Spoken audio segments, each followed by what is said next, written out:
Hello అండి, ఎలా ఉన్నారు? మనం ఈవేళ దమ్ బిర్యానీ తయారు చేసుకుందామండి.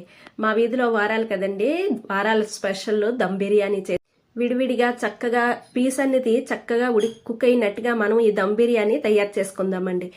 మనం ఓ బేషన్లోన కేజీన్నర చికెన్ చక్కగా కడుక్కొని క్లియర్ చేసుకొని దాంట్లో వేసుకోవాలండి. వేసుకున్న తర్వాత ఒక స్పూన్ పసుపు, ఒక స్పూన్ కారం, ఒక స్పూన్ ధనియాల, ఒక స్పూన్ జీలకర్ర పౌడరు, ఒక స్పూన్ గరం మసాలా పౌడరు, అల్లం వెల్లుల్లి పేస్టు, ఒక స్పూను సాల్టు, ఒక కప్పుడు బ్రౌన్ ఆనియన్స్, టమాటా ముక్కలు, కొత్తిమీర వేసుకొని చక్కగా తర్వాత మనం పెరుగు ఒక 3 గరిటెలు పెరుగు వేసుకోవాలండి. చిక్కటి పెరుగు వేసుకుంటే మనకి అది అన్నది బిర్యానీ అనేది సూపర్గా ఉంటుందండి.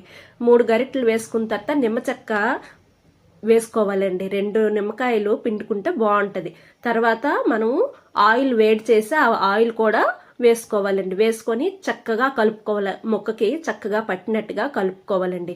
చూడండి ఆ పీస్కి ఎలాగా కలుపుతున్నానో అలాగా కలుపుకొని చక్కగా అన్ని కలిసినట్టుగా కలుపుకోవాలండి. మనం ఇదంతా కలిపిన తర్వాత చక్కగా మూత పెట్టేసి అది 2-3 గంటలు మ్యాగ్నెట్ చేసి నాననివ్వాలండి. ఈ లోపల బియ్యం కూడా మనం బాస్మతి రైస్ 2 కేజీలు తీసుకొని అవి నానపెట్టుకోవాలండి. చక్కగా కడుక్కొని నానపెట్టుకున్న తర్వాత మనము దీనికి ఒక వెడల్పు తపేలా తీసుకొని దాంట్లోన నీళ్లు వేసుకొని అవి మరగనివ్వాలండి. దాంట్లో దాల్చిన చెక్క, ఓల్ గరం మసాలా, ఆకు, కొత్తిమీర, ఆయిల్, సాల్ట్ వేసుకొని మరగనివ్వాలండి. మరిగిన తర్వాత హాఫ్ బాయిల్ అయిన తర్వాత బాస్మతి రైస్ మనం నానపెట్టుకున్న మ్యాగ్నేట్ చేసుకున్న చికెన్ లోన ఈ రైస్ అంతా వేసుకొని బ్రౌన్ ఆనియన్స్, కొత్తిమీర, కొద్దిగా ఒక 10 స్పూన్తో నెయ్యి వేసుకొని చక్కగా దమ్ చేయిస్తే సూపర్ బిర్యానీ రెడీ అయిపోద్దండి. Thank you.